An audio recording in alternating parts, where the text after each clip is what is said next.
likely finding if this patient has meant to be.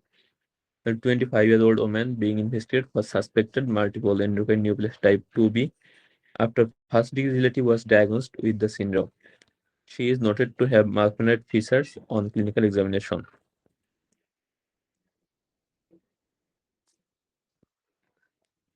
Elevated metanephrims. তাহলে main 2A আর 2B। আগে বলা হয়তো main 2 আর 3, 2 তাকে এখন 2A বলা হয় আর 3 টাকে 2B বলা হয়। দুইটা ক্ষেত্রে কমন কি কি আছে? এটা হচ্ছে ফিওক্রোমোসাইটোমা, আর এটা হচ্ছে মেডুলারি কার্সিনোমা থাইরয়েড।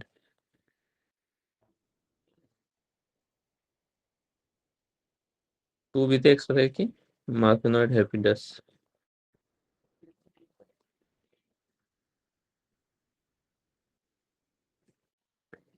আর থাকতে হচ্ছে নিউরোমা থাকতে পারে। আর 2A তে থাকে হচ্ছে প্রাইমারি হাইপোপ্যারাথাইরয়েডিজম, প্যারাথাইরয়েড হাইপোপ্লেশিয়া। তাহলে multiple endocrine neoplasia type 1, 2A, 2B দুইটাই পরীক্ষা খুব ফ্রিকোয়েন্টলি আসে। ডেভিডসন লাস্টে বক্স আছে, বক্সটা পুরোপুরি পড়া লাগবে। একটা হচ্ছে কোন গ্রুপের মধ্যে কি কি ডিজিজ আছে, সেকেন্ড হচ্ছে আমরা কি কি মনিটর করতে পারি, থার্ড হচ্ছে কোন ক্রোমোজোমে মিউটেশন এবং কোন জিনে মিউটেশন হয়। Which of the following primary thyroid cancer is she most likely to have? An 81-year-old woman with 9-month history of increasing size of a pre-existing goiter. She has long-standing autoimmune hypothyroidism and has been on a dose of thyroxine 100, TSH3, FT4, 12. মানে পেশেন্টের long term ধরে একটা অটোইমিউনো hypothyroidism আছে। কোন malignancy হওয়ার risk তার বেশি? Answer আছে থাইরয়েড লিম্ফোমা। কোনো পেশেন্টের যদি অটোইমিউনো হাইপোথাইরয়েডিজম থাকে, এই পেশেন্টগুলো লিম্ফোমা রিস্ক থাকে বেশি। এছাড়া আদার্স অটোইমিউন ডিজিজগুলো আছে লাইক এসএলই, রিউমাটয়েড আর্থ্রাইটিস, এরপর আমরা একটা বলছিলাম শোগরেনস সিনড্রোম, এগুলোতে লিম্ফোমা হওয়ার রিস্ক থাকে বেশি। তাহলে বিশেষ করে শোগরেনস সিনড্রোম আলাদা করে লেখা আছে যে এখানে লিম্ফোমা রিস্ক অলমোস্ট 40 টাইম বেশি। তাহলে অটোইমিউন ডিজিজগুলোর ক্ষেত্রে লিম্ফোমা রিস্কটা থেকে বেশি, এটা একটু মনে রাখা লাগবে। What is the most likely diagnosis? 72-year-old woman referred with weight loss 6 kg over 6 months, being lethargic and off her food, blood pressure 122/80 millimeter mercury. There is a postural drop on standing. Investigation show a low free T3, T4 and low TSH. Sodium is also just below the lower limit of the normal range. তাহলে পেশেন্টের weight loss আছে, postural drop আছে,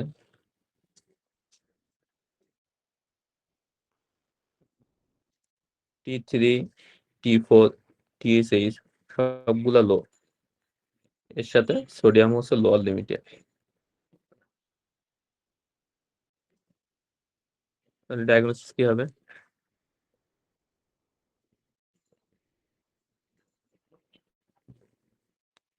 C, excellent. তাহলে diagnosis হচ্ছে anterior hypopituitarism. তাহলে একটা হচ্ছে T3, T4, TSH সবগুলা লো, সবগুলা লো। TSH লো মানে হচ্ছে তার পিটুইটারি ফাংশনটা কমে গেছে, আর এটা হচ্ছে সেকেন্ডারি হাইপোথাইরয়েডিজম। তাহলে সেকেন্ডারি হাইপোথাইরয়েডিজম এখানে একটা অপশন আছে। তাহলে হাইপোপিটুইটারিজম কেন বলতেছি? পেশেন্টের পোস্টাল ড্রপ আছে। পোস্টাল ড্রপটা ইন্ডিকেট করে কি? পেশেন্টের কর্টিসল ডেফিসিয়েন্সি আছে, মানে অ্যাড্রিনাল ইনসাফিসিয়েন্সি আছে। তাহলে একটা পেশেন্টের যদি কর্টিসল ডেফিসিয়েন্সি থাকে, এর সাথে যদি টিএসএইচ, T3 সবগুলো কম থাকে, তার মানে এখানে কর্টিসল ডেফিসিয়েন্সিটা হচ্ছে ডিউ টু এসিটেজ ডেফিসিয়েন্সি। তাহলে হাইপোপিটুইটারিজম দিলে সবগুলো মিলানো যায়।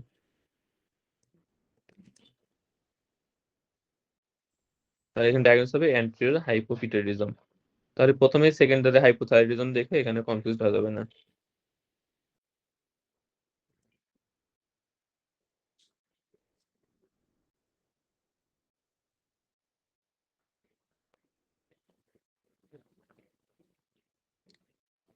How would you best investigate this patient? The patient, a question খুব important. 32-year-old woman attends her GP complaining of anxiety and tiredness. She has no other past medical history of note. On examination, she has a diffusely enlarged, smooth, non-tender goiter. Blood pressure 142/85, pulse 90.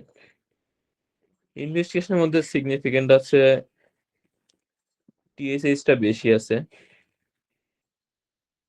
টি4 বেশি, টি3 বেশি। তাহলে এই পেশেন্টের investigation কিভাবে করবো আমরা?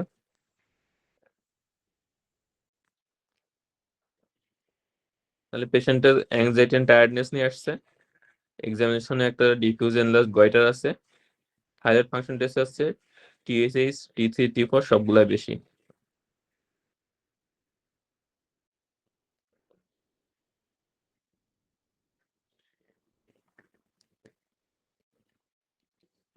থাইরয়েডের ক্ষেত্রে মনে রাখবেন যদি সবগুলা বেশি হয় বা সবগুলাই কম হয় তাহলে প্যাথোলজি হচ্ছে পিটুইটারি গ্ল্যান্ডে, এবং এটা হচ্ছে সেকেন্ডারি কজ, সেকেন্ডারি হাইপোথাইরয়েডিজম অথবা সেকেন্ডারি হাইপোথাইরয়েডিজম। তাহলে সেক্ষেত্রে আমাদের ইনভেস্টিগেশন করতে হবে এমআরআই অফ পিটুইটারি গ্ল্যান্ড। তাহলে এটা একটু খেয়াল করে দেখা লাগবে। যদি ফাংশনগুলো উল্টা হয়, লাইক টিএসএইচ বেশি, টি3, টি4 কম, অথবা টিএসএইচ কম, টি3, টি4 বেশি, তাহলে প্যাথোলজি হচ্ছে মোস্ট লাইকলি থাইরয়েড গ্ল্যান্ড। সেক্ষেত্রে আমরা থাইরয়েড গ্ল্যান্ড রিলেটেড ইনভেস্টিগেশন করবো। আর যদি দেখি সবগুলো একই লাইনে আছে তাহলে হচ্ছে এটা সেকেন্ডারি কজ, সমস্যা হচ্ছে পিটুইটারি গ্ল্যান্ডে, সেক্ষেত্রে আমরা এমআরআই অফ পিটুইটারি করবো। তাহলে এটা একটু খেয়াল রাখবেন যে কোন ইনভেস্টিগেশন নেক্সট স্টেপ আসবে। হ্যাঁ, থাইরয়েড গ্ল্যান্ড বড় আছে দেখে থাইরয়েড গ্ল্যান্ড ইনভেস্টিগেশন করা যাবে না, ওখানে কিছুই পাওয়া যাবে না। থাইরয়েড গ্ল্যান্ড বড় হয়েছে মেইনলি টিএসএস বেশি রিলিজে, সেটা থাইরয়েড গ্ল্যান্ডটাকে স্টিমুলেট করতে, যে কারণে থাইরয়েড গ্ল্যান্ড বড় হয়েছে। এখানে যদি আমরা এফএনএসসি করে আল্ট্রাসাউন্ড করলে এখানে তেমন কোনো কিছু আমরা প্যাথোলজি পাবো না। What is the next step in obtaining the diagnosis? 55-year-old woman, 6 month history of weight gain. She is otherwise well and takes no medication. On examination, has BMI 28 kg per meter square, blood pressure 170/100. She has a round, red face and slight atrophy of her arm muscle. Other function is normal. তাহলে patient হচ্ছে weight gain হইতেছে, সাথে hypertension আছে, প্লেথোরিক face আছে, আর কি আছে, muscle wasting আছে। তাহলে ডায়াগনোসিস কি এটা?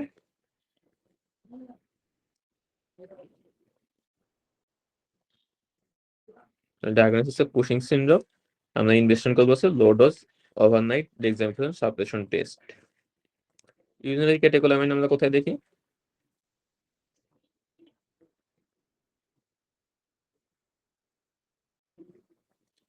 ফিওক্রোমোসাইটোমাতে।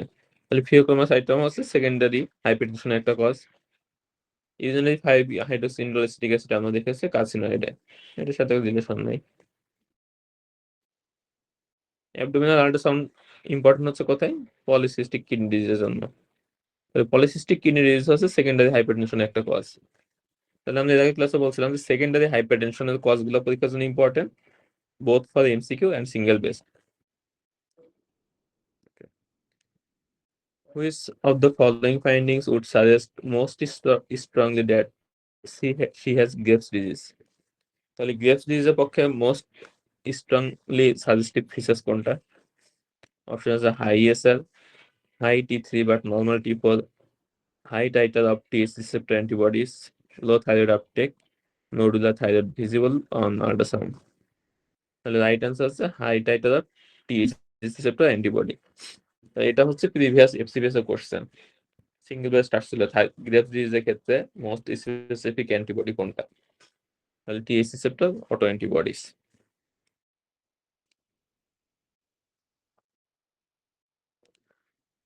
Which of the following best describes the predominant mode of action of dapagliflozin?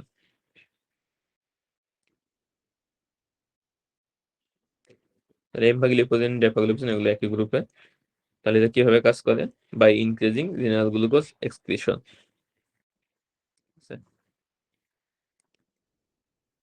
এটা মেইনলি হচ্ছে sodium glucose transporter two inhibitor. Sodium glucose transporter two ইনহিবিটরের অ্যাডভান্সমেন্ট কি আছে? What is the most appropriate initial management of his fluid balance? 41-year-old heavy smoker, যে internal infection একটা UTI বেশি বেশি করে আর কি। আর একটা হচ্ছে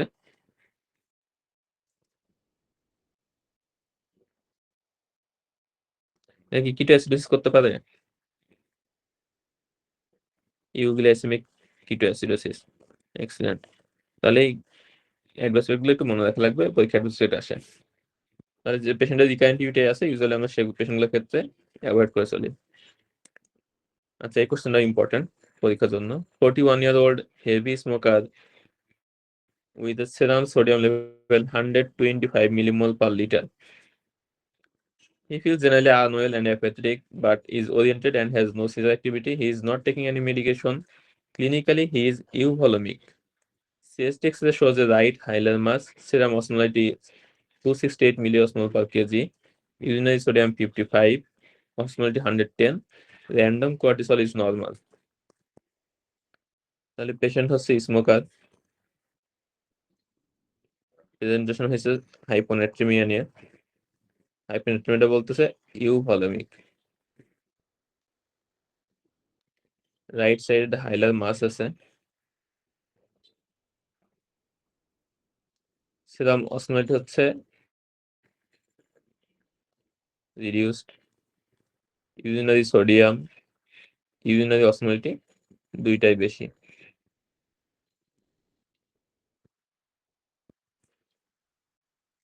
তাহলে ট্রিটমেন্ট হচ্ছে ফ্লুইড রেস্ট্রিকশন, ডায়াগনোসিস হচ্ছে সিআর।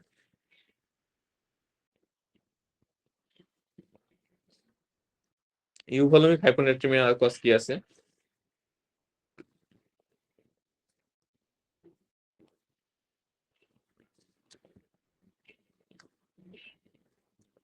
প্রাইমারি পলিপসি একটা, সিআর একটা, দুইটা একটা। সল্ট ফ্রি ওয়াটার আর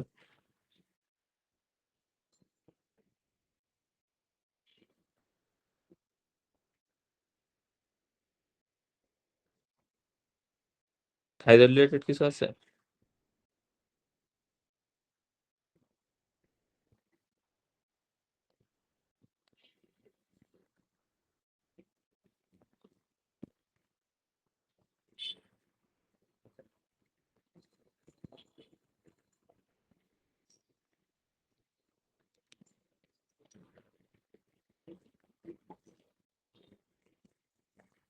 তাহলে এই তিনটাই পরীক্ষায় বেশি আসে।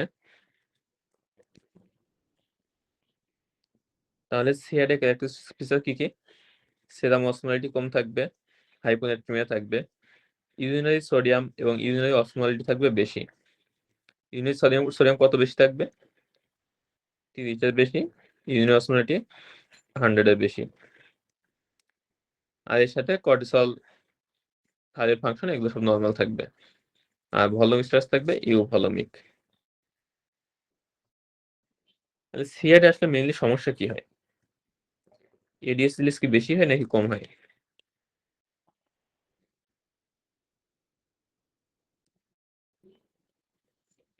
বেশি হয়।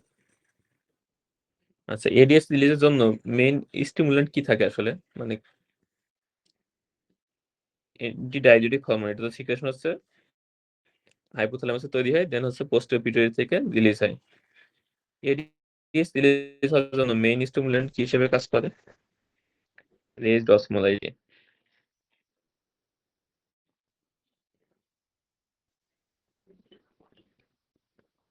তাহলে আমাদের বডি তখন অসমোলারিটি বেড়ে যায়, লাইক যেমন ডিহাইড্রেটেড কন্ডিশন। তাহলে অসমোলারিটি বেড়ে যাওয়া মানে হচ্ছে মেইনলি হচ্ছে কনসেন্ট্রেশন বা ঘনত্ব বেড়ে যাও ব্লাডে। যখন কনসেন্ট্রেশন বা অসমোলারিটি বেড়ে যায়, এটা ব্যালেন্স করার জন্য আমাদের কি দরকার? এখানে বেশি বেশি পানি নিয়ে আসা দরকার। যে কারণে সে ঘন হয়ে গেলে আমরা কি করি, সেখানে পানি অ্যাড যোগ করে, পানি যোগ করলে ঘনত্বটা কমে যায়। তাহলে কাজটা কি করে, এডিএস। এডিএস এর কাজ ওয়াটার অ্যাবজর্পশন করা, কিন্তু ইলেক্ট্রোলাইটস কোনো কাজ করে না। এডিএস কি করে, ওয়াটার অ্যাবজর্পশন করে আমাদের ভাস্কুলার স্পেসে নিয়ে আসে কনসেন্ট্রেশন অসমোলিটিটা কমায়। যখন এখানে অসমোলিটি বডিতে কমে যায় তখন কি হয়, এডিএস রিলিজ কমে যায়, ওয়াটার রিঅ্যাবজর্পশনটা কমে যায়, কমে গিয়ে কনসেন্ট্রেশন বাড়ায় বা অসমোলিটিটা বাড়ায়। সিআর এর ক্ষেত্রে কি হয়, বডি অসমোলিটি কম হলে নর্মালি আমাদের কি হয়েছিল, এডিএস রিলিজ কমে গেছিল, কিন্তু সিআর এর ক্ষেত্রে কি হবে, অসমোলিটি কম থাকা সত্ত্বেও এডিএস রিলিজটা বেশি হবে। এই কারণে বলা হয় ইনঅ্যাপ্রোপ্রিয়েট অ্যান্টিডাইরেটিক হরমোন সিক্রেশন, মানে যেরকম হওয়ার কথা ছিল সেরকম অ্যাপ্রোপ্রিয়েটলি সিক্রেশন হইতেছে না। তাহলে সমস্যা কি হবে, বডিতে এমনিতে অসমোলিটি কম, কিন্তু এডিএস রিলিজ হচ্ছে বেশি বেশি। অন্য দেখতে পাচ্ছেন?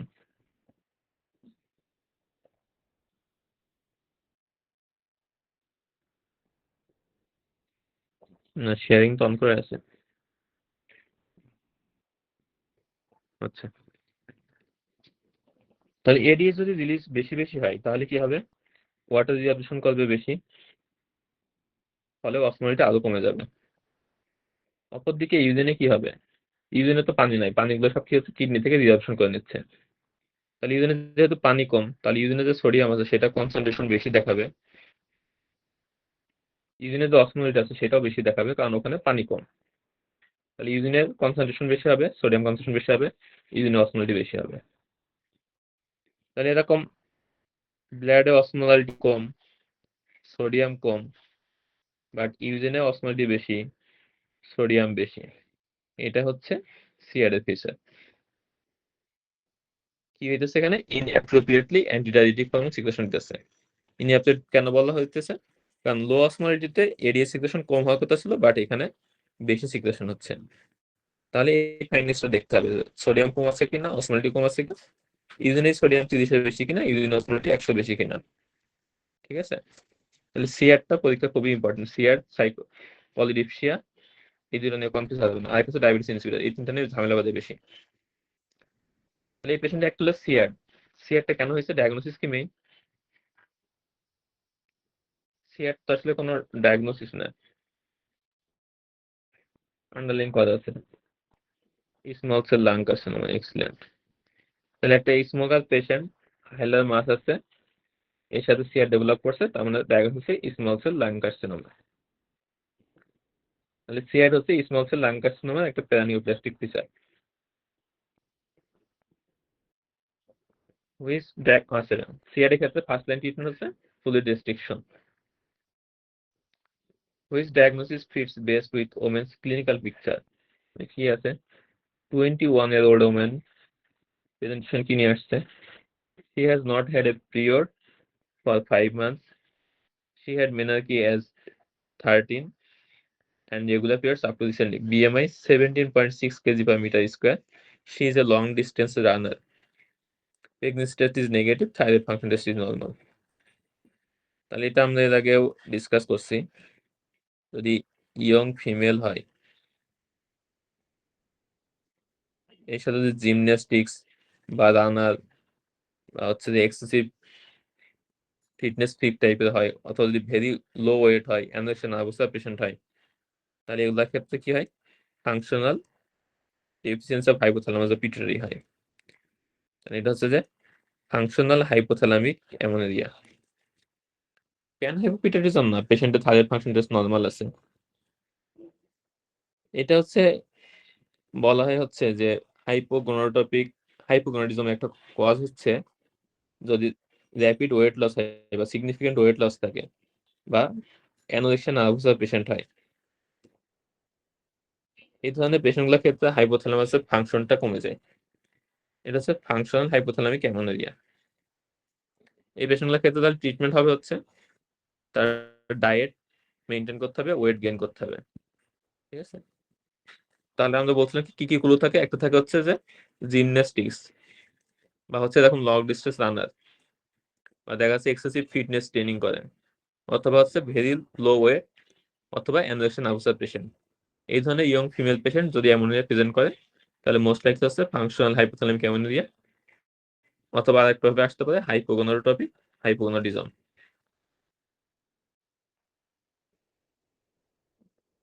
তাহলে এক্ষেত্রে এলএসএইচ, এফএসএইচ, স্টেডাল সবগুলাই কম থাকবে।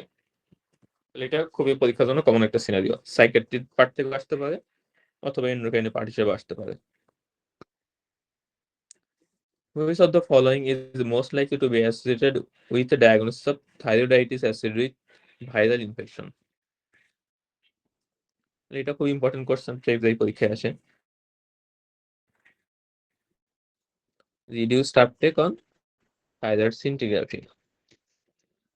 তাহলে এই পেশেন্টগুলোর ক্ষেত্রে থাইরোটক্সিকোসিস ফিচার থাকে, T3 T4 বেশি থাকবে, TSH টা ডিমিনিশ থাকবে, আর এর সাথে কি থাকবে, লো আপটেক থাকবে। ইএসএস, সিআরপি, ডাব্লিউবিসি এগুলো বেশি থাকতে পারে ডিউ টু ইনফ্লামেশন। আর হচ্ছে পেশেন্ট যদি গোয়াইটার থাকে সেটা ইউজুয়ালি টেন্ডার গোয়াইটার থাকবে। বাইলেটারাল এক্সোপথ্যালমাস, ডিফিউজ স্মুথ গোয়াইটার এগুলো কিসের ফিচার?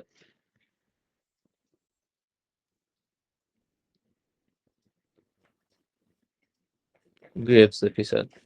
তারপর প্রিটিবিয়াল মিক্সিডোমা, এটাও গ্রেভস এর ফিচার। আর পজিটিভ থাইরয়েড পারঅক্সিডেজ অ্যান্টিবডি, এটা ইউজুয়ালি পাই হচ্ছে আমরা হাশিমোটোসে। তাহলে যে 5টা পয়েন্ট আছে, 5টা পয়েন্টই কিন্তু সিঙ্গেল বেস্টের জন্য ইম্পর্টেন্ট। তাহলে রিডিউস আপটেক পাই আমরা কোথায় কোথায়, এটা পরীক্ষার জন্য ইম্পর্টেন্ট। একটা আমরা পাইলাম কি, থাইরয়েডাইটিস। এটা হইতে পারে সাব অ্যাকুট থাইরয়েডাইটিস, হইতে পারে পোস্টপার্টাম থাইরয়েডাইটিস। আর কি হইতে পারে, ড্রাগ ইনডিউসড। তাহলে যদি কোনো পেশেন্ট আর বাইরে থেকে ড্রাগ নাই, থাইরক্সিন ফ্যাক্টিসিয়াস থাইরক্সিস হয়, সেক্ষেত্রে লো আপটেক হবে। আর একটা কন্ট্রাস্ট মিডিয়া অ্যামিডান। তাহলে এগুলো মেইনলি হচ্ছে থাইরয়েডাইটিস করে অ্যামিডান, যেটা হচ্ছে থাইরয়েডাইটিস করে ইনফ্লামেশনের মাধ্যমে করে, সেটাতে লো আপটেক হইতে পারে। আরেকটা ইম্পর্টেন্ট আছে কি, বডি যদি একটোপিক সোর্স থেকে T3 T4 রিলিজ হয়, স্টোমা ওভারি, তাহলে সেক্ষেত্রে আমরা লো আপটেক পাবো। তাহলে লো আপটেক দুই ভাবে আসতে পারে, একটা সিএমসিকিউ আসতে পারে, what are the causes of reduced uptake on thyroid scintigraphy, অথবা সিনারিও দিতে পারে। তাহলে সিনারিও কি কিভাবে বুঝবো, থাইরয়েডাইটিস এর ক্ষেত্রে আমরা বললাম ইনফ্লামেটরি মার্কার বেশি থাকবে, টেন্ডার গয়টার থাকবে। আর যদি প্রেগন্যান্সি হিস্ট্রি থাকে, রিসেন্ট ডেলিভারি হিস্ট্রি থাকে, তাহলে পোস্টপার্টাম। আর যদি রিসেন্ট ভাইরাল ইলনেস হিস্ট্রি থাকে, তাহলে সাব অ্যাকুট থাইরয়েডাইটিস। ড্রাগ ইন্ডাস্ট্রির ক্ষেত্রে পেশেন্টের আমরা বলছিলাম যে প্রফেশন একটা ইম্পর্টেন্ট, ফার্মাসিস্ট হইতে পারে, নার্স হইতে পারে, অথবা ফ্যামিলিতে কারো দেখা যাচ্ছে হাইপোথাইরয়েডিজমের ডিজিজ আছে, তার মানে তার ড্রাগ অ্যাক্সেস আছে, এরকম একটা কোনো ক্লু থাকতে পারে। এমআরআইএর ক্ষেত্রে কি থাকতে পারে, পেশেন্টের এট্রাল ফিব্রিলেশন বা কোনো একটা কার্ডিয়াক ডিজিজ আছে, যার কারণে সে ড্রাগ খাইতেছে। স্টোমা ওভারি ইউজুয়ালি কখনো আমি সিনারিও দেখি নাই। তাহলে লো আপটেকের কজগুলা পরীক্ষার জন্য ইম্পর্টেন্ট খুবই। Which one of the following interventions is most likely to prolong her survival? তাহলে an obese patient with a myocardial infarction, her mother has type 2 diabetes, cholesterol 5.1, current medication metformin, ranitidine and aspirin, examination reveals left ventricular failure, তাহলে treatment হচ্ছে এমপাগলিফোজেন। তাহলে SGLT2 ইনহিবিটরে heart ফেলিয়ারে mortality benefit আছে। তাহলে এটা আমরা cardiology অনেকবার পড়ছি। Which one of the following therapies for her Graves' thyroiditis is most likely to worsen her eye disease? এটা খুব একটা ইম্পর্টেন্ট কোশ্চেন। তাহলে গ্রেভস থাইরয়েডিটিস এর ক্ষেত্রে আই ডিজিজ অ্যাগ্রাভেট করতে পারে বাই রেডিও আয়োডিন। এক্ষেত্রে আমরা ট্রিটমেন্ট দিতে পারি যদি কোনো পেশেন্টের অ্যাগ্রাভেট করে যায়।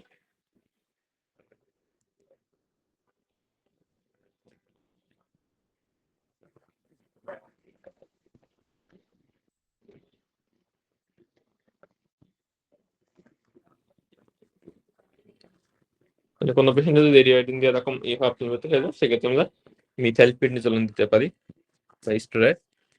আর নর্মাল যে আইডিস গুলো, সেগুলোতে আমরা একটা মাইক্রোনিউট্রিয়েন্টস ইউজ করি টু ইমপ্রুভ পেশেন্টের কোয়ালিটি অফ লাইফ। কি ইউজ করা হয়?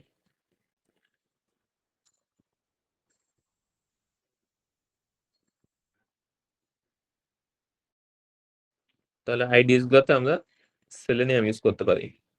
এটা অনেক সময় পরীক্ষায় আসে, নামটা মনে রাখবেন। আর একটা আছে সেলেনিয়াম ডেফিসিয়েন্সিতে হাইপোথাইরয়েডিজম হতে পারে। Which of the following results will help to pinpoint the diagnosis if you suspect Cushing syndrome secondary to adrenal adenoma?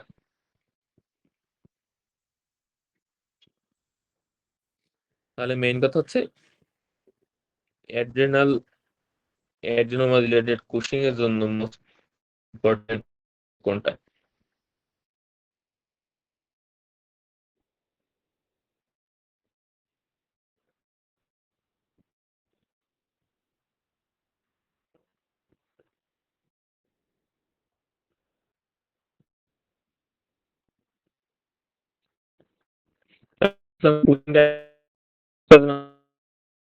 করি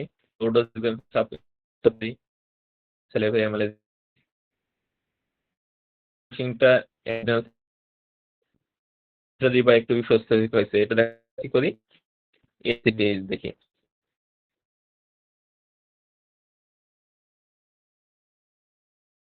অ্যাডেনোমা রিলেটেড কুশিং, ঠিক আছে। এসিডি যদি বেশি থাকতো তাহলে এটা ইন্ডিকেট করে পিটুইটারি কজ অথবা এক্টোপিক কোনো কজ। আর এসিডি যদি কম থাকে তাহলে এটা ইন্ডিকেট করে অ্যাড্রেনাল গ্ল্যান্ড রিলেটেড কজ। বাকি যেগুলো আছে সেগুলো দিয়ে আসলে অ্যাড্রেনালিন বা অন্যান্য কজ আলাদা করা যাবে না। তাহলে এটা হচ্ছে আমাদের কুশিং এর ক্ষেত্রে সেকেন্ড স্টেপ। ফার্স্ট স্টেপ হচ্ছে কুশিং সিনড্রোম ডায়াগনোস করা, সেকেন্ড স্টেপ হচ্ছে এসিডিএস দেখে এসিডিএস ডিপেন্ডেন্ট নাকি এসিডিএস ইন্ডিপেন্ডেন্ট সেটা ডায়াগনোসিস করা। What is the most likely diagnosis? A 23-year-old woman complaining of frequent episodes of sweating and palpitation associated with a low blood glucose level. Family history reveals that she has a brother with type 1 diabetes. Following results: glucose 1.1, insulin বেশি, C-peptide কম। Diagnosis হচ্ছে factitious hypoglycemia from insulin administration. তাহলে question solve করার এটা হচ্ছে একটা advantage. তাহলে এই ধরনের কোশ্চেন আমরা অনেকগুলো সলভ করছি। তাহলে পরীক্ষার এখন কোশ্চেন দেখলে খুব ইজিলি বুঝতে পারবেন। তাহলে ফার্স্ট একটা গুলো হচ্ছে তার ফ্যামিলিতে টাইপ 1 ডায়াবেটিস আছে, ইয়ং ফিমেল পেশেন্ট, ইনসুলিন বেশি, সি পেপটাইড কম, হাইপোগ্লাইসেমিয়া। তাহলে এটা হচ্ছে insulin induced hypoglycaemia.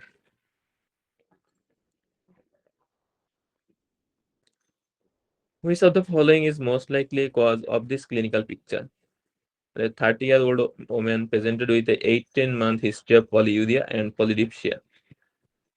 Her only other history note was increasing joint pain and one visit to the GP with depression and constipation some 6 months before. Examination was unremarkable. Investigation shows glucose 4.1, urea 5.2, creatine 80, corrected calcium 3.1 millimole per liter, serum phosphate 0.7, parathyroid hormone 6.2 picomole per liter. তাহলে patient mainly polyuria এবং পলিডিপশনে আসছে, তার পিটিএইচ বেশি, calcium বেশি, phosphate কম। তাহলে diagnose হচ্ছে primary hyperparathyroidism. তাহলে primary, secondary, tertiary hyperparathyroidism, pseudo hyperparathyroidism, pseudo hyperparathyroidism, প্রত্যেকটাই হচ্ছে পরীক্ষার কোশ্চেনের জন্য ইম্পর্টেন্ট। সিউডো আর সিউডোটা একটু বলিয়েন ভাই। আচ্ছা, মানে ওই ম্যাকোলি অলবাইট অস্টেডিস্ট্রফি ওটা জানি, কিন্তু ওই সিউডো আর ওটা একটু বলিয়েন। আচ্ছা। A 50-year-old woman with resistant hypertension is investigated for an underlying secondary cause. She has found to have hypercortisolemia after testing reveals a high 24-hour urinary cortisol excretion and failed re-examination suppression test. Which one of the following clinical findings would suggest most strongly that ectopic secretion of ACTase is the cause of the condition? Main হচ্ছে ectopic ACTase আমরা কোনটা দেখে বুঝতে পারি?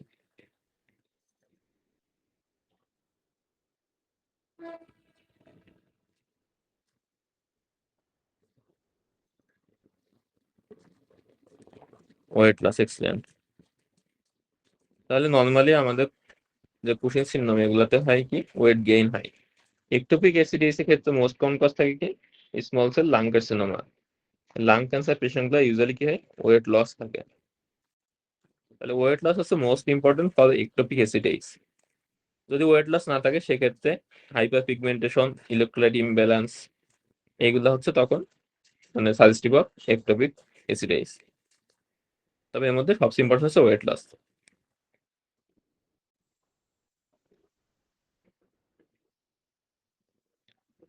Which of the following is the most likely cause of her hyponatremia? A 56-year-old woman commenced on carbamazepine, an antiepileptic medication for suspected complex seizure. She is not taking any other medication. Within 10 days of starting this new medication, the patient complains of feeling dizzy and unsteady. She is brought to hospital by her husband with severe confusion and vomiting. Clinically, she is euvolemic. Her investigation shows sodium 124, potassium 3.7, creatine 88, urinary sodium 65, urinary osmolality 495. Diagnosis সিয়ার। তাহলে সিয়ার কোন কোন drug সিয়ার করে এটা important. তাহলে একটা important আছে কার্বোমাইজেপাইন। তাহলে urinary sodium 30 এর বেশি আছে, ইউরিনারি অসমোলারিটি 100 এর বেশি আছে, সোডিয়াম কনসেন্ট্রেশন কম, ইউভলমিক ড্রাগ হিস্ট্রি আছে, ডায়াগনোসিস সিয়ার। Which diagnosis fits best with this woman's clinical picture? A 75-year-old woman is brought to the emergency department via ambulance in an unconscious state. Her daughter found her on the floor. On examination, she is found to have a core temperature 33 degrees Celsius, blood pressure 133/80, pulse 52. There is signs of congestive cardiac failure, blood glucose 5.7, random cortisol 450, routine blood glucose are thyroid function test TSH is 43, FT 4.8. Diagnosis কি? The patient is unconscious, তার temperature কম, hypothermia আছে, pulse কম, অপরদিকে TSH বেশি, FT4 very low, সাথে কি আছে congestive cardiac failure আছে। তাহলে এখন একটা হাইপোথাইরয়েডিজম পেশেন্ট যদি ব্র্যাডিকার্ডিয়া নিয়ে প্রেজেন্ট করে, হাইপোথার্মিয়া নিয়ে প্রেজেন্ট করে, তাহলে হচ্ছে ডায়াগনোস হবে মিক্সড এডিমা কোমা, আনকনশিয়াস থাকে।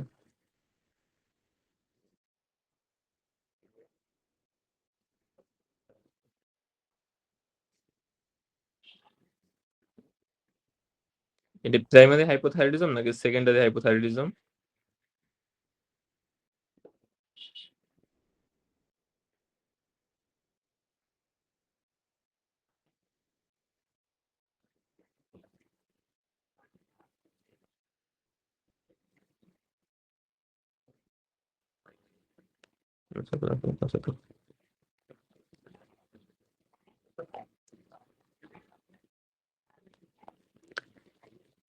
Which of the following clinical signs would the GP most likely to find the diagnosis was thought to be adrenal failure? Primary. তাহলে adrenal failure এর পক্ষে most suggestive features কোনটা? বাক্টাল ulceration আছে, diminished body hair, pallor, postural hypotension, optic atrophy.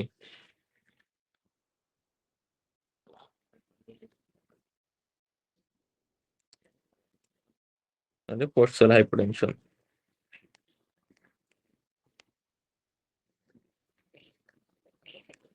Which of the following is the most appropriate step with respect to diabetes management?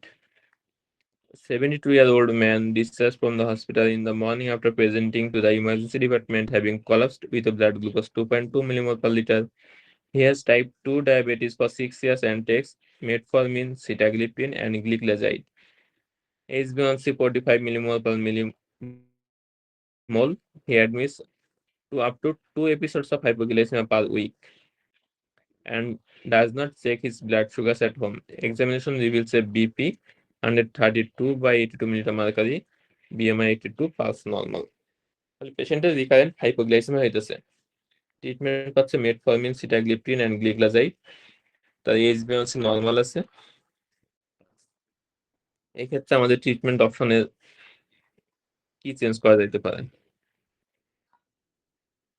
তাহলে গ্লিক্লাজাইডটা of করতে হবে। তাহলে gliclazide হচ্ছে সালফোনিউরিয়া ড্রাগ। সালফোনিউরিয়া গুলো কমনলি হাইপোগ্লাইসেমিয়া করতে পারে। কোনো পেশেন্টের যদি এরকম ওল্ড এজের পেশেন্ট, যার মনিটরিং করার ব্যবস্থা নাই, এরকম যদি রিকারেন্ট হাইপোগ্লাইসেমিয়া প্রেজেন্ট করে, তাহলে সালফোনিউরিয়াটা বন্ধ করে দিতে হবে। What is the primary cause of ketoacidosis in type 1 diabetes? ডেভিডসনটা ফ্লোচার্ট আছে। ইনসুলিনের ফাংশন এবং ইনসুলিন ডেফিসিয়েন্সি হলে কি কি ফিচার্স পাওয়া যায়? তাহলে এর মধ্যে কিটোঅ্যাসিডোসিস হয় কি কোনটার কারণে? লাইপোলাইসিস। এক্সিলেন্ট। তাহলে ইনসুলিনের কাজ হচ্ছে লাইপোলাইসিসকে ইনহিবিট করা। কিটোঅ্যাসিডোসিস পেশেন্টগুলো কি হয়, ইনসুলিন লেভেল কমে যায়, ইনহিবিটর ইফেক্টটা থাকে না, বেশি বেশি লাইপোলাইসিস হয়, এখান থেকে ফ্যাটি অ্যাসিড তৈরি হয়, সেখান থেকে গিয়ে কিটো অ্যাসিড ফর্মেশন হয়।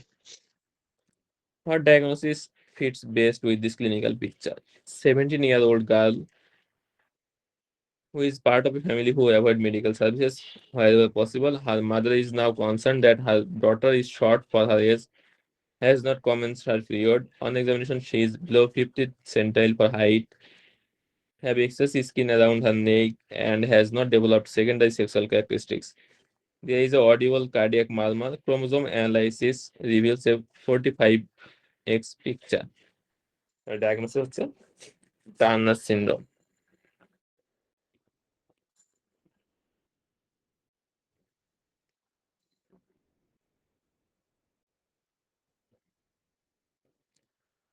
Which of the following most closely presents the primary action of metformin in the treatment of polycystic ovarian syndrome?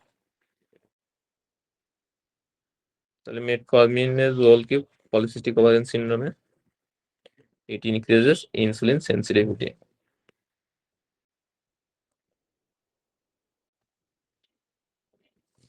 What is the most probable diagnosis? 30-year-old man is referred by the emergency department after a road traffic accident. He has suffered from gradually increasing tiredness over the past 4 months. He has also split from his long-term girlfriend after problems with erectile dysfunction. On examination, blood pressure 110/70, pulse normal regular, BMI 22. He has a bitemporal hemianopia. Blood test reveals testosterone 7 nanomole per liter, prolactin 4,900 microgram per liter. MRI shows 12 millimeter pituitary tumor. Diagnosis হচ্ছে prolactinoma. পেশেন্টের বাইটেম্পল হেমিয়ানোপিয়া আছে, একটা pituitary ম্যাকুয়াডেনোমা আছে, prolactin level very high, তাহলে এটা প্রোল্যাক্টিনোমা।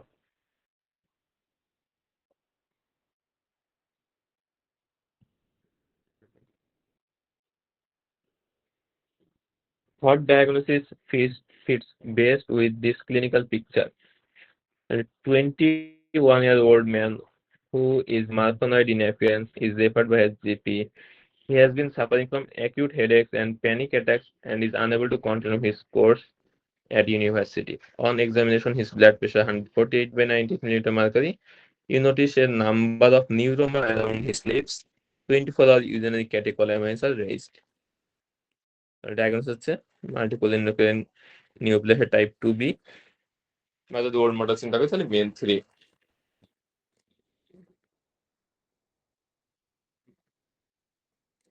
তাহলে পেশেন্টে কি কি আছে? মার্ফেনয়েড হ্যাবিটাস আছে, ফিওক্রোমোসাইটোমা আছে, হচ্ছে মিউকোসাল নিউরোমা আছে। What is the likely diagnosis? A 62-year-old man with 1 year history of bony pain, particularly affecting his left femur, pelvis, and lower back. Serum calcium level 2.3, which is within normal limit. Phosphate within normal limit. ALP raised. Full blood count, renal, liver function is normal. X-ray of femur and pelvis reveals mixed lytic and sclerotic changes with attenuated trabecular markings. Chest X-ray normal. তাহলে diagnosis Paget disease. তাহলে old এজের patient bony pain বা low back pain সাথে isolated ALP বেশি, আর x-ray finding হচ্ছে both lytic and sclerotic lesion. এই findings পাইলে ডায়াগনোসিস হচ্ছে Paget disease. Treatment of choice কি হবে?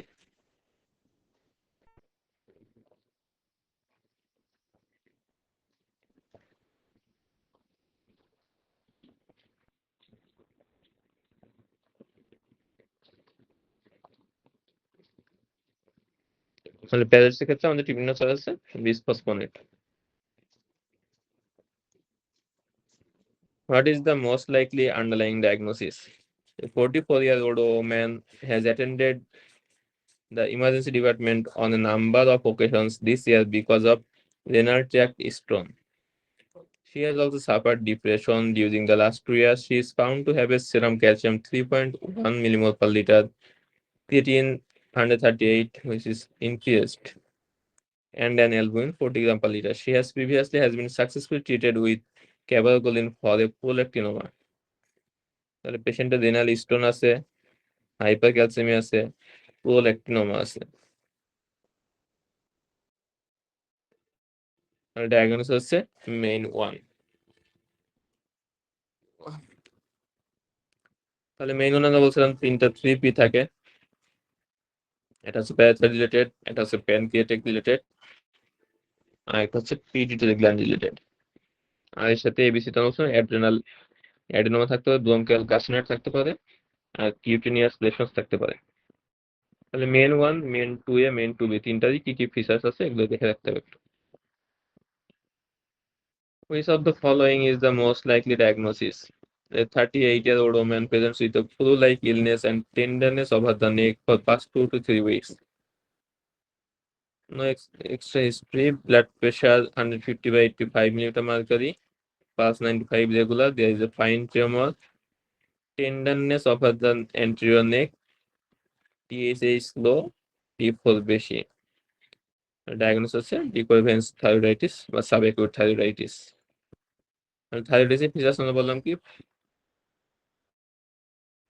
ভাইরাল ইলনেস বা ফ্লু লাইক ইলনেস থাকবে, টেন্ডার গয়টা থাকতে পারে, আর সাথে টিপসি টিফোর বেশি থাকবে, টিএসএস কম থাকবে।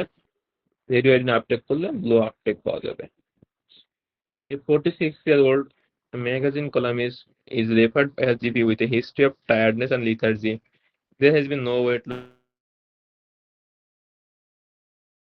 GP found her serum sodium to be 128 millimole per liter and 130 millimole per liter on 2 patients with normal creatine, calcium, glucose, and lipid profile. The patient herself denies any weight loss or polypsia but does report that she is an anxious individual. Paired plasma and urinary osmolality reveals 255 milliosmol per kg and 95 milliosmol per kg. তাহলে patient হচ্ছে anxious patient, sodium concentration কম আছে, urinary osmolarity আছে 255,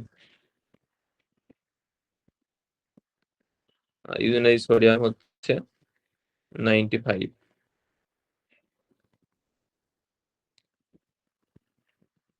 so urinary osmolarity plasma osmolarity তো দুটাই ভুল লেখা হয়েছে।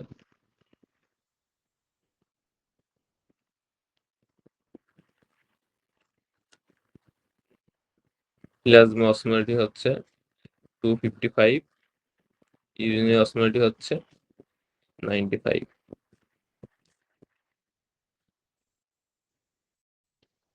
Plasma osmolarity কম, urinary osmolarity হচ্ছে লোয়ার পার্টে।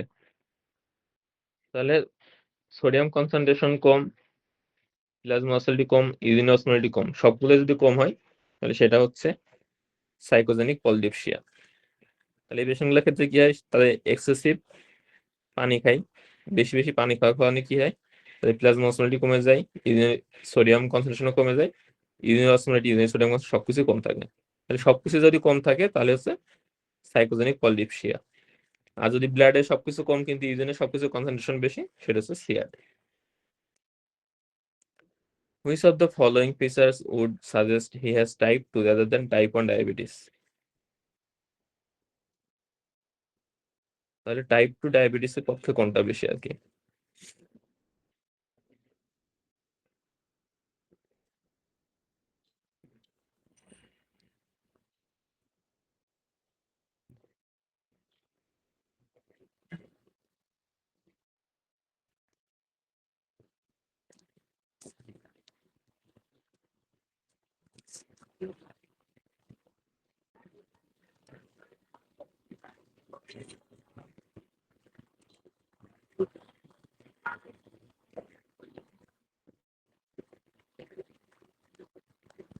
স্যার টাইপ 1 এন্ড টাইপ 2 তে ইনসুলিন কেমন থাকে?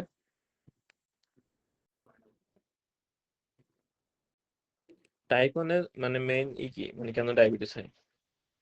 টাইপ 1 হয় ডিউ টু ইনসুলিন ডেফিসিয়েন্সি। আর টাইপ 2 টা কেন? Due to insulin resistance. তাহলে টাইপ 1 এ থাকবে ইনসুলিন কম আর টাইপ 2 থাকবে ইনসুলিনটা বেশি। এই সেলে টাইপ DR3 এটা হচ্ছে টাইপ 1 এর সাথে যাবে। আইলেট সেল অ্যান্টিবডি টাইপ 1 এর সাথে যাবে। প্লাজমা বাইকার্বনেট লেভেল 8, তার মানে হচ্ছে অ্যাসিডোসিস আছে। অ্যাসিডোসিস মোস্ট কমন হচ্ছে টাইপ 1। বিএমআই নরমাল বা লো বিএমআই এটা হচ্ছে টাইপ 1 এর দিকে বেশি যায়। তাহলে ওবেসিটি বা high BMI, high circulating insulin level, তারপর হচ্ছে নেগেটিভ অটো অ্যান্টিবডি, এগুলো হচ্ছে টাইপ 2 পজিটিভ বেশি আর কি। তাহলে এখানে অ্যান্সার হচ্ছে high circulating insulin level. Type 2 তে যেহেতু ইনসুলিন রেজিস্ট্যান্স থাকে, সো বডি বেশি বেশি ইনসুলিন তৈরি করার চেষ্টা করে এবং ইনসুলিনটা প্রপারলি কাজ করতে পারে না। এর ফলে বডিতে ইনসুলিন লেভেল বেশি থাকে কিন্তু পেশেন্ট ডায়াবেটিক থাকে। Which of the following would the most appropriate intervention for her? 17-year-old girl presents to the endocrine clinic with primary amenorrhea. She represents her high school in athletes and does train frequently. Physical condition is unremarkable, although BMI 18.5. তাহলে diagnosis হচ্ছে এখানে hypogonadotropic hypogonadism due to excessive training. তাহলে এক্ষেত্রে আমাদের treatment হবে adequate diet with gradual weight increase. তাহলে এই ধরনের কোশ্চেন কিন্তু মোটামুটি ফ্রিকোয়েন্টলি আসবে। Which of the following diagnosis fits best with this clinical picture? A 58-year-old woman presents with fever, marked anxiety, palpitation, muscle weakness, sweating, and diarrhea. On examination, she has a small goiter. She shows atrial fibrillation with a ventricular rate of 135 beats per minute. WBC count, CRP, thyroid function test reveals elevated WBC count and CRP. Thyroid function test reveal TSH is less than 0.05. তাহলে পেশেন্টের thyroid like feature আছে, WBC count CRP বেশি আছে, TSH কম আছে। Diagnosis আছে thyroid strong. তাহলে thyroid strong আমরা পড়লাম, মিক্সোডেমা কম আমরা পড়লাম।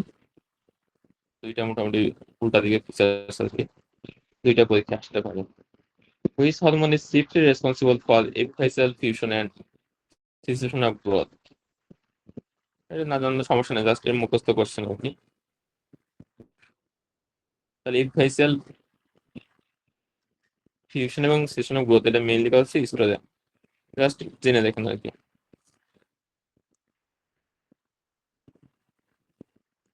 A 54-year-old man who has had previous surgery for acromegaly is receiving adjuvant treatment with lanreotide medical therapy because his growth hormone is persistently elevated on biochemical testing with measurements of insulin-like growth factor 1. The persistent elevation of growth hormone was confirmed by a glucose tolerance test and growth hormone measurement. His prolactin level is normal. What is the mode of action of lanreotide?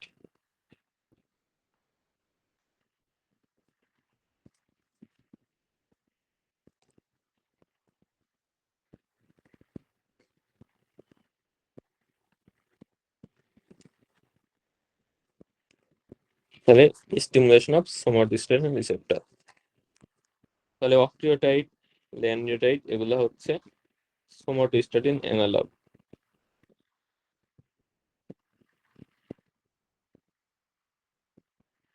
তার মানে এতে কাজ হচ্ছে somatostatin মতনই।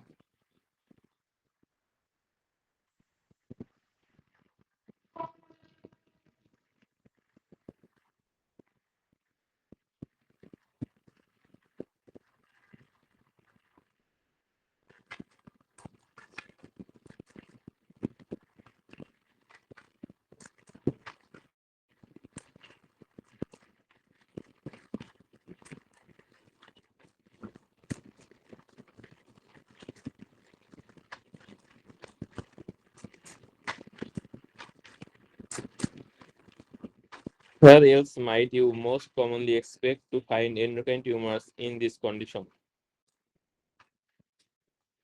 A 33-year-old patient has been diagnosed with primary hyperparathyroidism. He also has raised prolactin levels, which are also recently diagnosed as being due to a microprolactinoma. সবাই guess করে ফেলছেন already. Diagnosis কি এখানে?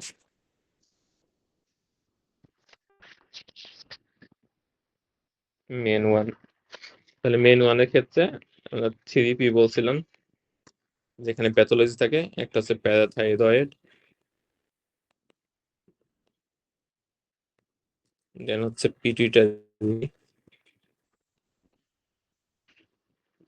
দেন হচ্ছে প্যানক্রিয়াস, আর এতে হচ্ছে adrenal, বিতে হচ্ছে ব্রঙ্কিয়াল কার্সিনয়েড, আর সি ফর কিউটেনিয়াস লেশন। তাহলে এই 6টা হচ্ছে ডেভিডসনে আছে, 3P আর এবিসি মেন ওয়ানের ফিচার।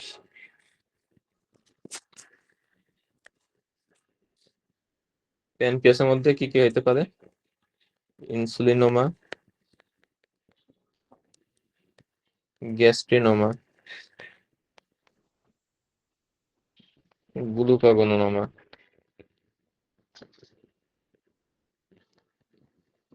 আর ব্রঙ্কিয়ালে হচ্ছে ব্রঙ্কিয়াল কার্সিনয়েড। আর পিটুইটারিতে ইউজুয়ালি যেটা থাকে সেটা হচ্ছে প্রোল্যাক্টিনোমা।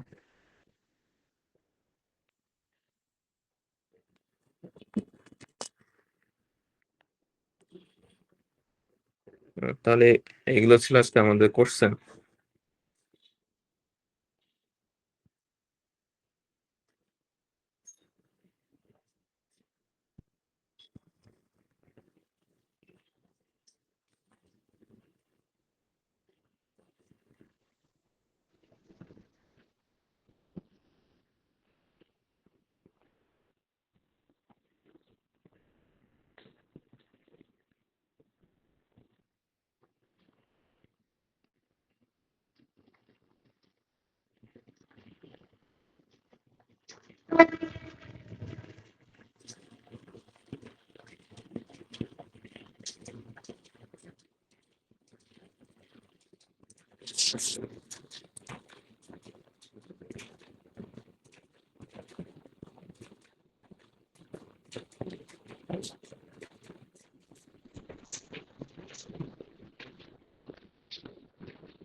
দেখি দেখা যাচ্ছে?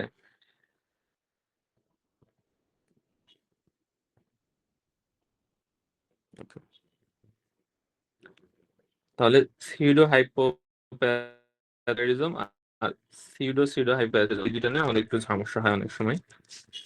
তাহলে এখানে নামের মধ্যে কি বলছে? সিউডো মানে হচ্ছে কি ফলস, এটা বলছে কি হাইপোপ্যারাথিরিজম।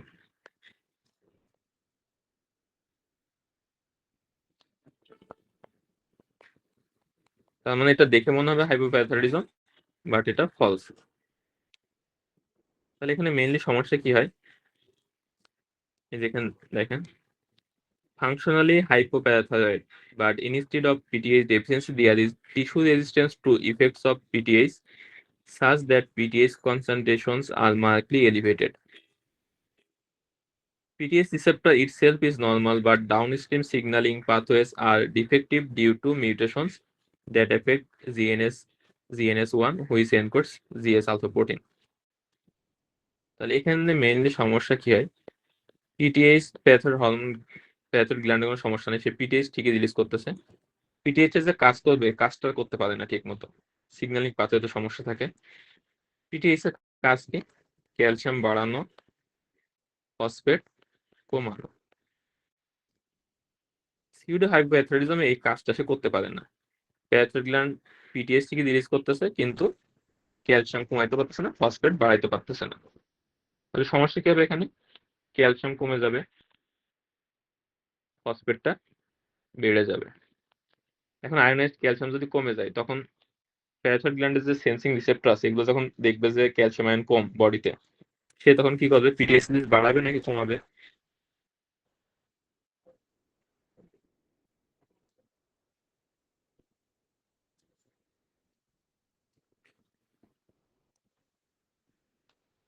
পিটিএইচ বাড়াবে। তাহলে এই ক্ষেত্রে পিটিএইচ আমি অনেক বেশি পাবো, কিন্তু ক্যালসিয়াম কম পাবো, ফসফেটটা বেশি পাবো। কারণ পিটিএইচটা ঠিক মতো কাজ করতেছে না, যে সিগন্যালিং পাথওয়ে আছে, পাথওয়েটা সমস্যা আছে। তাহলে ক্যালসিয়াম এবং ফসফেট দেখলে মনে হবে যে এটা হাইপোপ্যারাথাইরয়েডিজম, ক্যালসিয়াম কম আছে, ফসফেট বেশি আছে। বাট আমরা যদি পিটিএস করি, তখন দেখবো পিটিএস লেভেল অনেক বেশি, যে কারণে এটাকে বলা হচ্ছে সিউডো হাইপোপ্যারাথাইরয়েডিজম।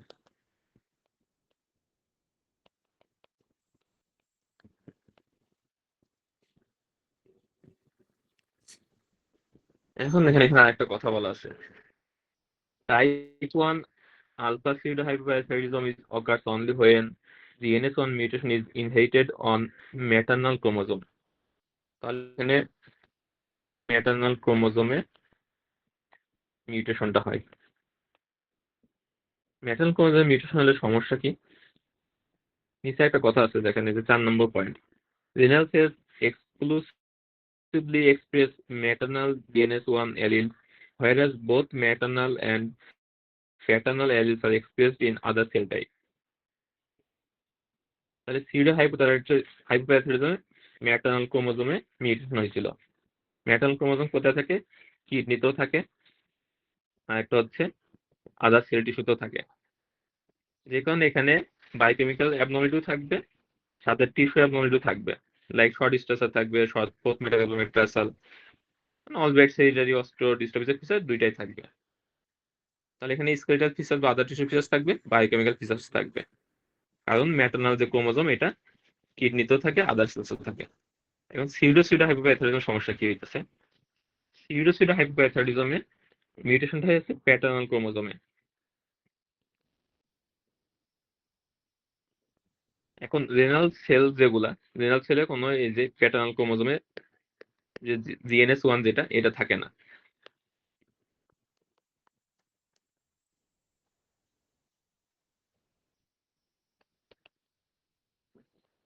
রেনাল সেলের যে জিএনএস A1 যেটা পিটিএস যার মধ্যে কাজ করে, এটা আসে শুধু ম্যাটার্নাল থেকে। তাহলে প্যাটার্নাল যদি মিউটেশন হয়, তাহলে রেনাল সেলগুলো এখানে কোনো সমস্যা হবে না এখানে।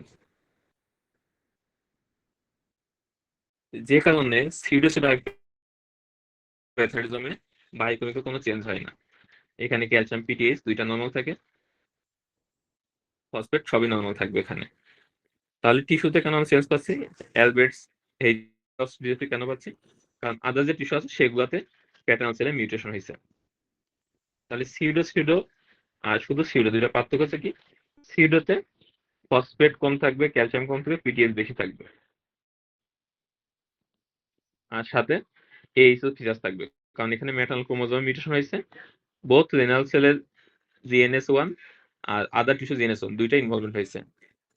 আর সিউডো যেটা, সেখানে প্যাটার্নাল ক্রোমোজোম মিউটেশন হয়, এখানে রেনাল ইনভলভমেন্টটা হয় না।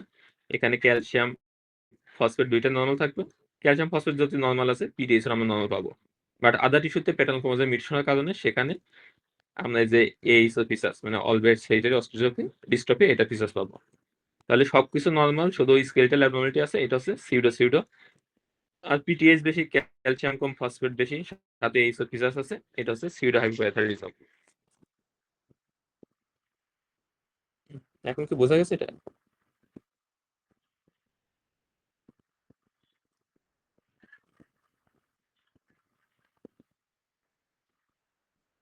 ওকে, না লাগবে করতে পারেন, এই যে ডেভিডসন থেকে লেখা আর কি সবকিছু, মানে একটু বোঝাই পাশে লেখা আছে আর কি।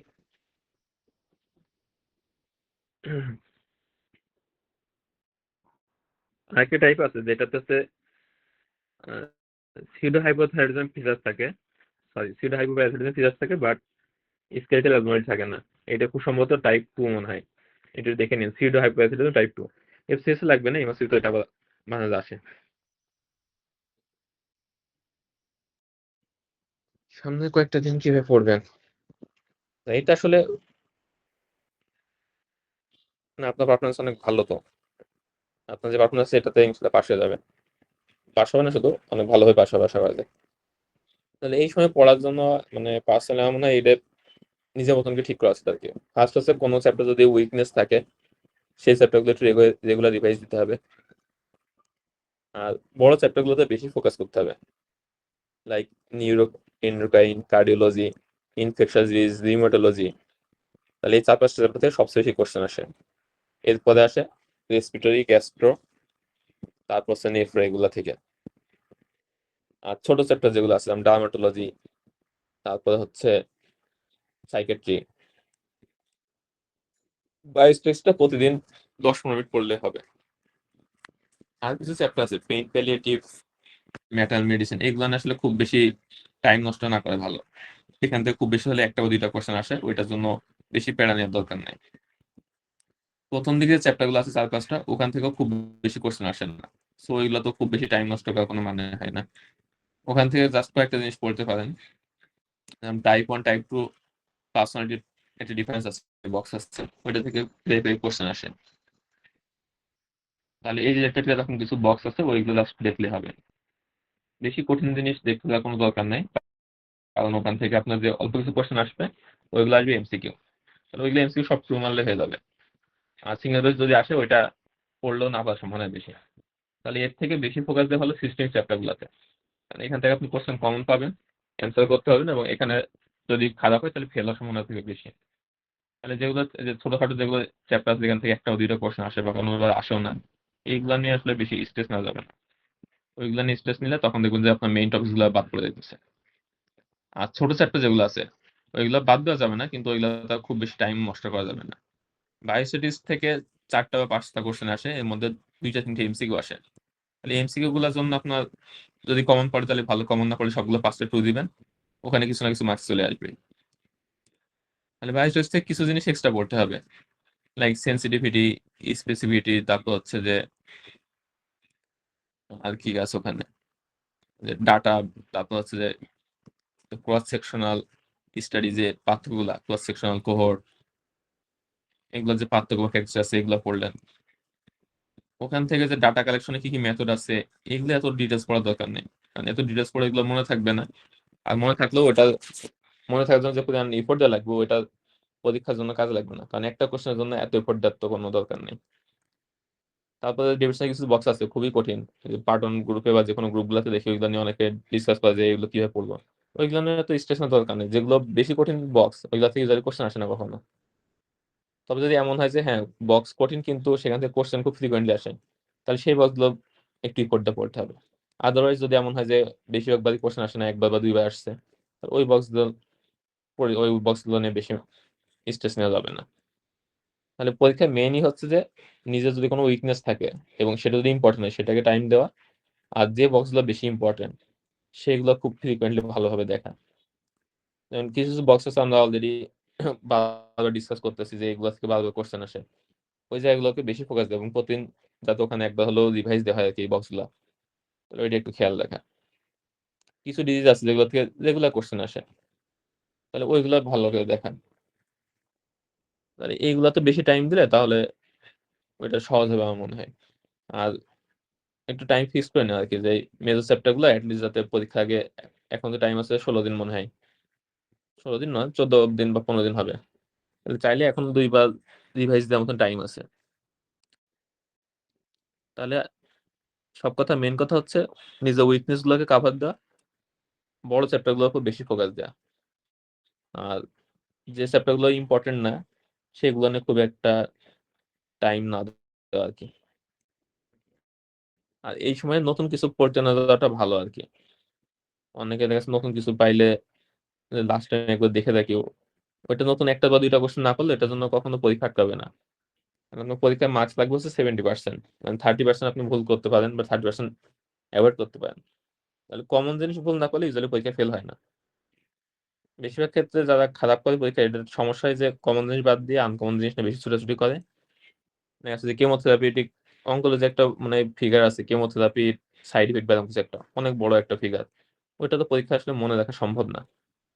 কিংবা যে ইন্টারলিউকিন একটা কিছুদিন আগে দেখলাম যে ইমিউনোলজি চ্যাপ্টার থেকে ইন্টারলিউকিন রিলেটেড একটা বড় বক্স আছে, ওইটা মানে নিউমোনিক দিয়ে মনে রাখার চেষ্টা করতেছে। এগুলো হচ্ছে বোকামি। কারণ আপনার ইন্টারলিউকিনের যে বক্স আছে ওই বক্স মনে রাখা পরীক্ষার জীবনে মনে থাকবে নিউমোনিক দিয়ে। আর পরীক্ষা ওখান থেকে তেমন না যে 3-4টা কোশ্চেন আসবে বক্স থেকে, খুব বেশি হলে একটা কোশ্চেন আসবে, না আসার সম্ভাবনা বেশি। তাহলে আপনি একটা কোশ্চেনের জন্য এত বড় একটা বক্স নিউমোনিক দিয়ে মনে রাখা, এটা হচ্ছে টাইমে ওয়েস্ট একটা আর কি। তাহলে এইভাবে খেয়াল করে দেখবেন যে কোনগুলো বেশি আসতেছে ওইগুলা থেকে ভালো ফোকাস দিয়ে ওইগুলো বারবার রিভাইজ দিবেন। এটা হচ্ছে আমার মনে হয় পরীক্ষার জন্য বেশি ইফেক্টিভ হবে। ঠিক আছে, তাহলে আজকে এই পর্যন্ত থাকুক ডিসকাশন। ভালো থাকবেন সবাই।